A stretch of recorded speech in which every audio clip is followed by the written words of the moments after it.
Vamos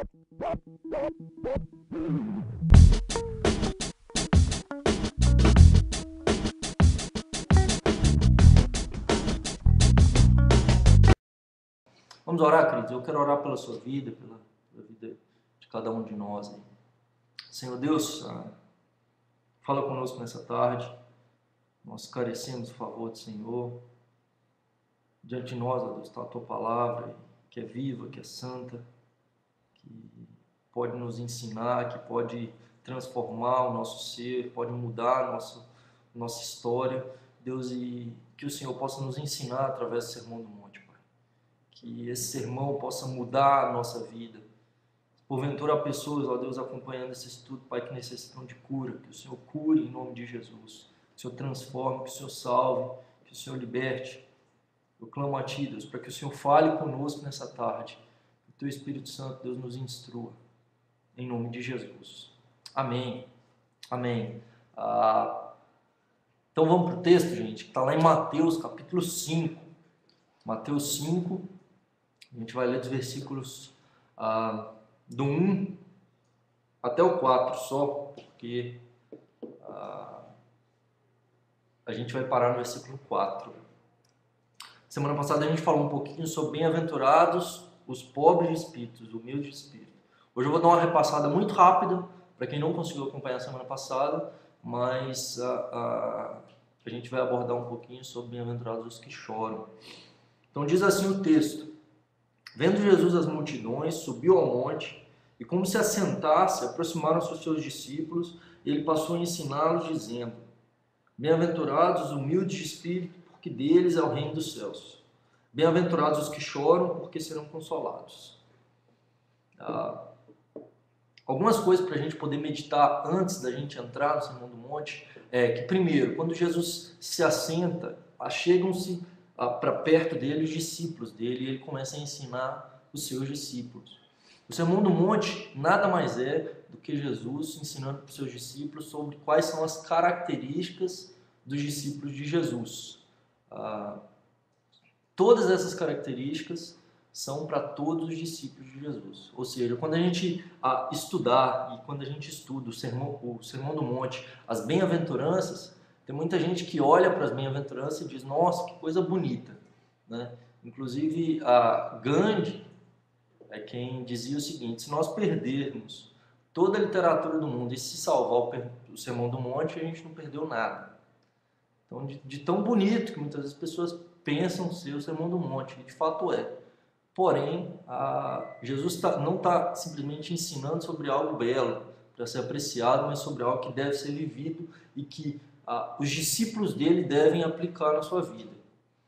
E se eu não aplico o que está sendo ensinado aqui no Sermão do Monte, eu não posso dizer que eu sou um discípulo de Jesus. Por mais que no Brasil hoje nós temos diversas, centenas, milhares de pessoas se dizendo cristãs. Então ele diz: não, eu sou cristão, mas ele não... Se você olhar para a vida dele, você não enxerga nada do que está escrito aqui no Sermão do Monte, nas bem-aventuranças. Então você pode olhar para essa pessoa e dizer: não, você não é cristão, porque você não vive de fato o que são os ensinamentos de Jesus. É o que Jesus, certa vez, olha para as pessoas que estão ao seu redor e diz: por que vocês me chamam de Senhor, Senhor, se vocês não fazem o que eu vos mando? Né? Então, quando ele repete Senhor, Senhor, isso é hebraísmo, porque não tem superlativo no hebraico. Né? Não tem, tipo, senhor, senhoríssimo, né? Não tem como colocar como Senhor dos senhores, e por isso que no hebraico ele repete, né? para enfatizar algo no superlativo, né? Como o Senhor dos senhores. Por que vocês me chamam Senhor, Senhor, se vocês não fazem o que eu vos mando?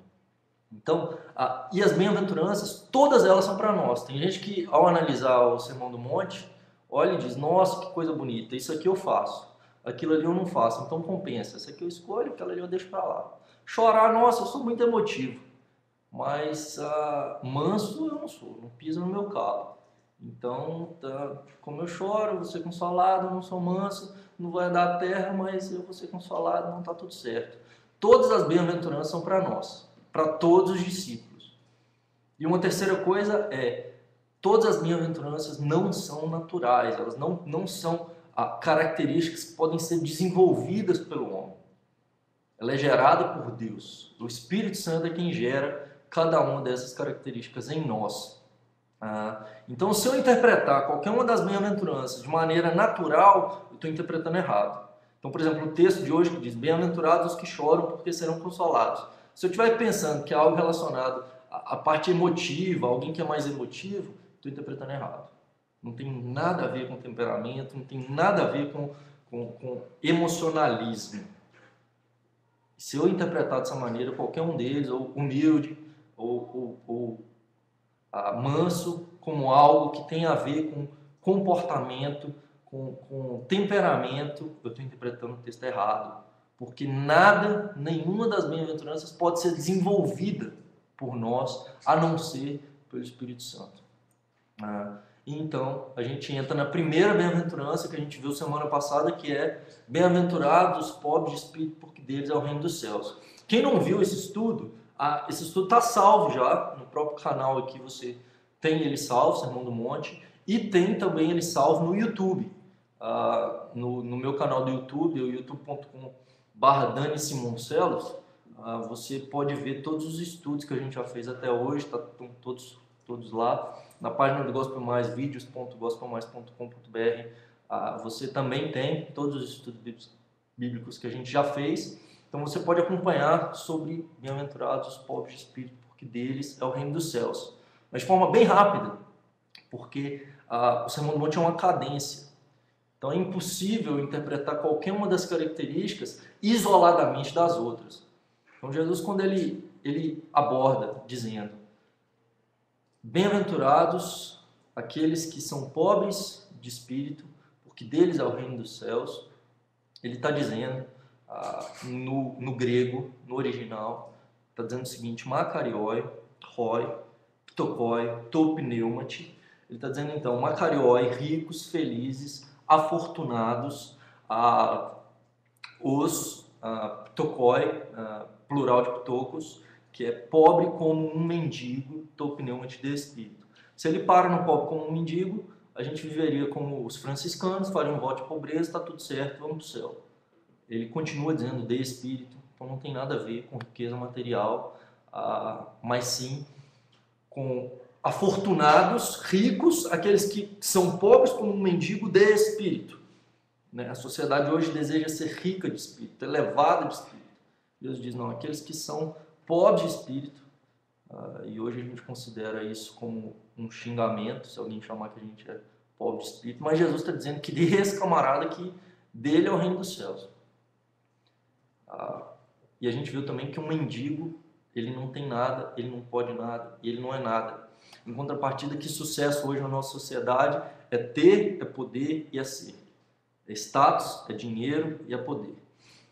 Jesus diz: bem-aventurados, ricos, felizes, são aqueles que reconhecem que diante de Deus não tem nada, não podem nada e não são nada. Então eu reconheço o meu estado espiritual diante de Deus de pecado. Eu reconheço que diante de Deus eu pequei e não tem nada que eu possa mudar a minha situação, porque a minha situação se encontra em total depravação. Então, quando eu olho para a santidade, para a grandeza de Deus, eu percebo quem sou eu. Pequeno, fraco, pecador, que não tem nada, não pode nada, não é nada. A gente só percebe quem nós somos diante da morte, num funeral ou quando um ente querido está no leito de morte. A gente percebe que essa vida para nós não é nada, a gente percebe que nós não temos ação nenhuma sobre praticamente nada diante de nós.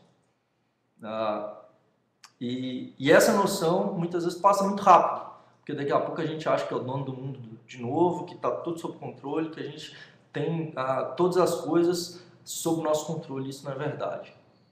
Todo mundo diante de Deus é pecador, é pequeno, não tem nada, não pode nada e não é nada. Porém, nem todo mundo reconhece isso. Então o texto é: aqueles que reconhecem, então eles dão o primeiro passo para serem meus discípulos. Porque hoje não há arrependimento na nossa sociedade. E essas pessoas, elas, diante dos seus pecados, elas ainda querem se justificar e querem ainda mais se engrandecer. Elas querem se colocar como as tais. Elas querem ser grandes. E dentro da religião hoje a gente tem muito disso. Tem gente que quer se intitular ou patriarca ou superapóstolo, ou seja o que for, como se ele fosse o cara. E quando a gente olha então para as Escrituras, a primeira característica do cristão é reconhecer que diante de Deus ele não é nada. E então a gente entra no nosso texto de hoje, que está escrito: bem-aventurados aqueles que choram, porque eles serão consolados. E aí, de novo, se a gente for no hebraico, assim como no grego, assim como no primeiro texto tem uma divergência, parece que Jesus diz: ricos os que são pobres, como um mendigo. E agora ele diz: ricos, felizes os que choram. Felizes os que choram, porque eles serão consolados. E a gente para nesse texto. Dado que eu reconheço quem sou eu, diante de quem Deus é, o meu estado espiritual, a minha necessidade espiritual, e tudo que eu mereço, que é a ira, que é a condenação por conta do meu pecado, então eu vou chorar. Quando eu reconheço que eu não tenho nada, eu não posso nada, eu não sou nada, não tem outra resposta da minha alma a não ser o lamento, a não ser o choro de arrependimento. Então, quando Jesus diz: bem-aventurados aqueles que choram de arrependimento, aqueles que choram por causa do seu pecado e do pecado das pessoas ao seu redor, esse camarada vai ser consolado. Esse camarada vai depois não chorar mais de tristeza, mas sim de alegria. Então, um possível texto para nós é: aqueles bem-aventurados, felizes aqueles que choram, porque eles vão chorar de alegria depois. Quando a gente olha para as Escrituras, a gente vai perceber Jesus, quando ele se encontra com Maria. Ele estava em um determinado local, chega a notícia que Lázaro estava muito doente, ele ainda espera um pouco, ele sabia que Lázaro morreria, ele diz: olha, não, essa doença de Lázaro, Lázaro não está morto, mas ele dorme. E depois ele diz que não, Lázaro está morto sim, mas ele volta a fim de ressuscitar Lázaro. Quando Maria chega para Jesus, Jesus vê a situação de Maria, a Bíblia diz que Jesus chora. Jesus chora diante da situação que ele encontra Maria. Ele sabia que Lázaro ressuscitaria, mas ao mesmo tempo ele se compadece. Outro momento que diz que Jesus chora é quando ele vê Jerusalém, diz: olha, Jerusalém, quantas vezes eu quis ajuntar vocês como uma galinha junta seus pintinhos, mas vocês não quiseram. Ele chora diante do estado espiritual de Jerusalém. Eu não acredito e não existe, diante do ensinamento de Jesus, o cristianismo de olhos secos. Não existe um cristianismo que não tenha sentimentos, que não tenha lágrimas. E muitas igrejas hoje tradicionais, elas querem eliminar por completo qualquer tipo de sentimento no meio do seu culto, no meio do seu serviço religioso. Porque acreditam que o emocionalismo é errado. Ao mesmo tempo que outras igrejas apelam apenas para o emocionalismo, outras não querem nada disso. Qualquer um dos dois está errado. Porque, diante desse texto, é importante, é necessário que o cristão seja tomado de afetos espirituais. Que ele sinta, que ele se importe. Primeiro por conta do seu pecado, o choro por conta do seu pecado. E depois por conta da situação ao seu redor. O cristão que não se importa com a situação do seu país, com as pessoas que estão ao seu redor, com quem está fora, esse camarada ele está totalmente fora do que está sendo pregado no Sermão do Monte, e esse camarada não pode ser chamado de discípulo de Jesus. Se esse camarada olhar para os seus pecados, e nós constantemente iremos pecar, dificilmente a gente não vai pecar todos os dias. Porém, o arrependimento, o choro, o lamento por conta do nosso pecado é algo que é constante na vida do cristão. Se eu deixo de chorar por conta do meu pecado, eu estou muito distante do Senhor. E você quer saber se você de fato é cristão? Você continua chorando por conta do seu pecado. O arrependimento é algo constante em sua vida.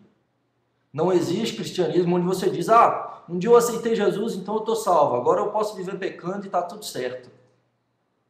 Esse camarada não é cristão. Esse camarada, ele pouco se importa, ele não teme a Deus.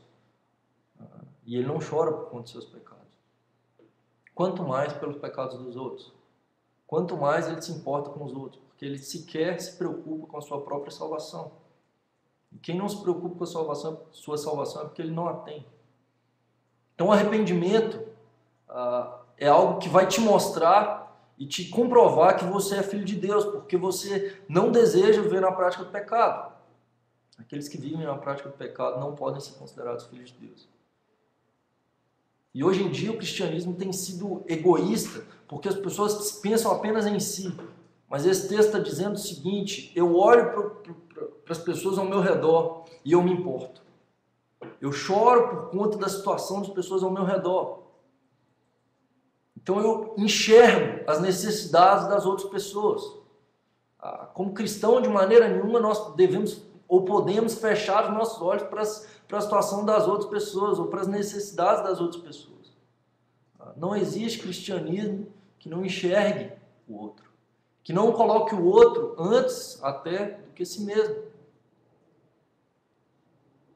Então, aquele que chora por conta do seu pecado, e ao olhar a corrupção do seu país, ao olhar a podridão das pessoas ao seu redor, ao olhar para a rua, e muitas vezes nós passamos por pessoas o tempo todo, principalmente aqui em São Paulo, a gente está acostumado a cruzar com centenas, milhares de pessoas, seja no trânsito, seja na calçada, e nós olhamos para as pessoas, sequer nos importamos com quem sejam, e às vezes nós temos a característica simplesmente de pré-julgar as pessoas pelo que nós conseguimos enxergar delas. E normalmente a gente tende a querer simplesmente condenar as pessoas. Nós não nos compadecemos.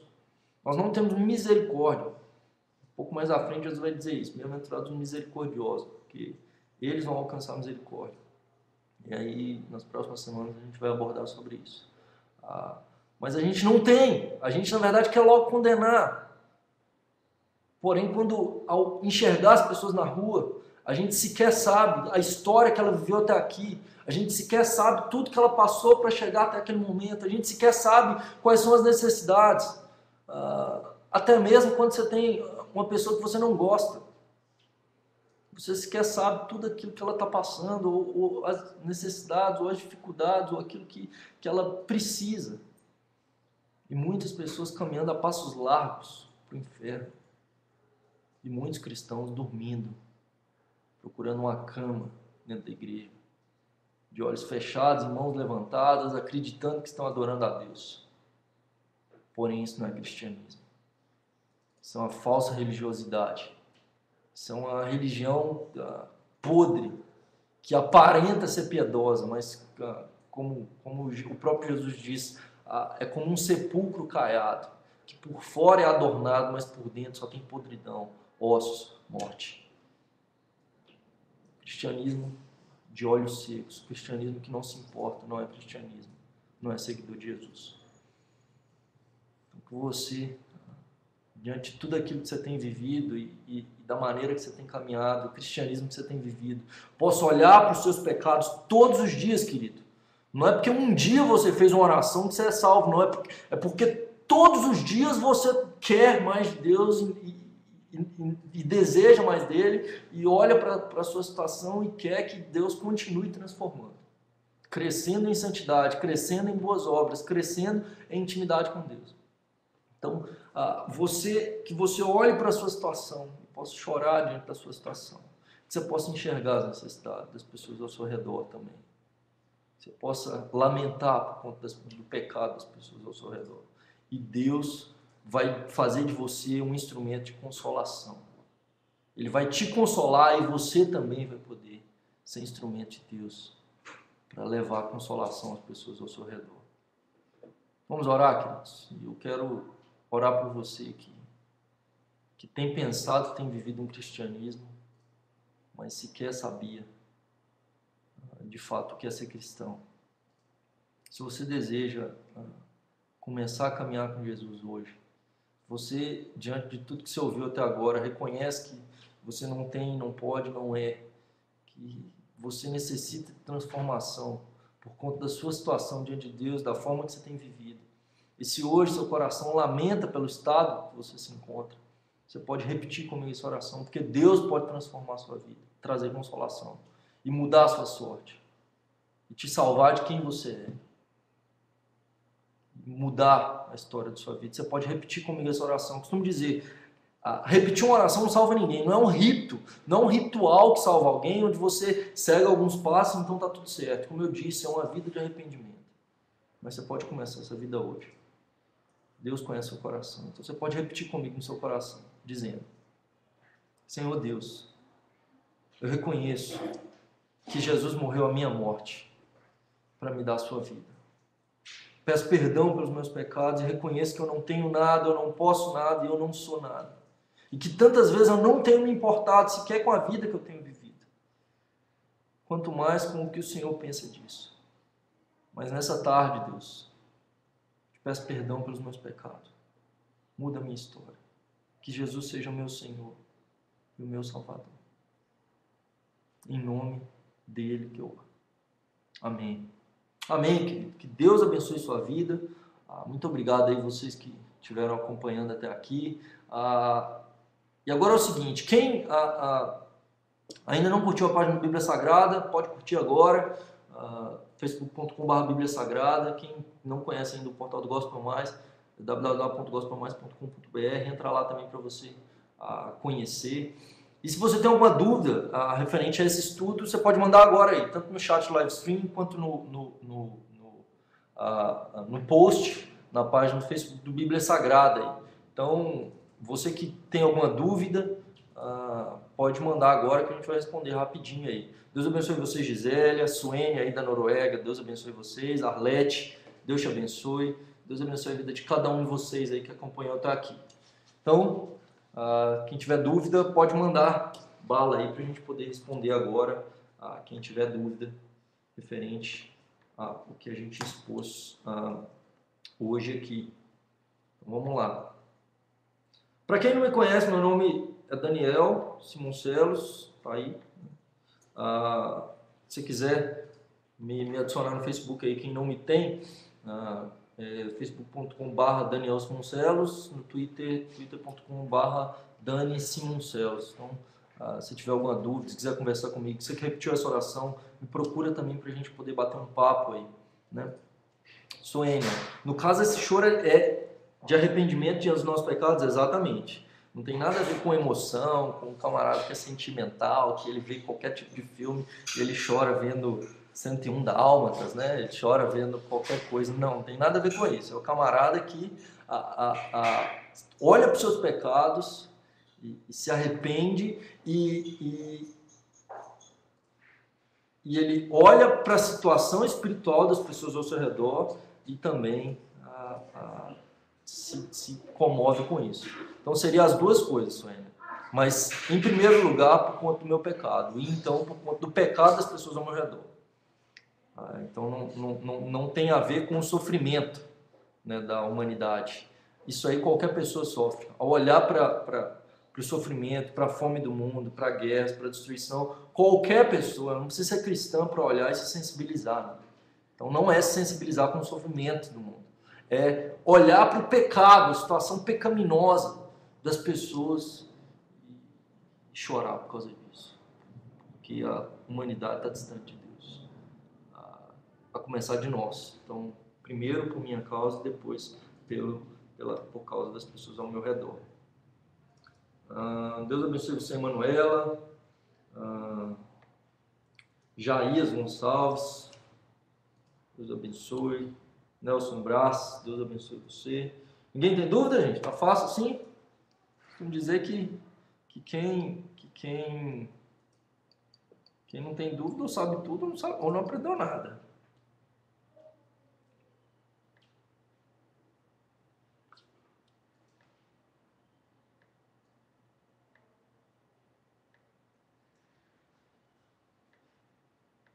Deus abençoe Ju Machado aí também.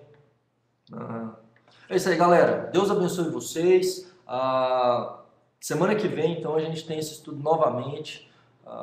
Quinta-feira, 3h30 da tarde aí, a gente vai continuar dizendo: bem-aventurados os mansos, porque eles herdarão a terra. E aí, muito provavelmente, você ainda não ouviu alguma explicação sobre isso, ou talvez a explicação de muita gente tem mais a ver com a questão humana do que algo espiritual.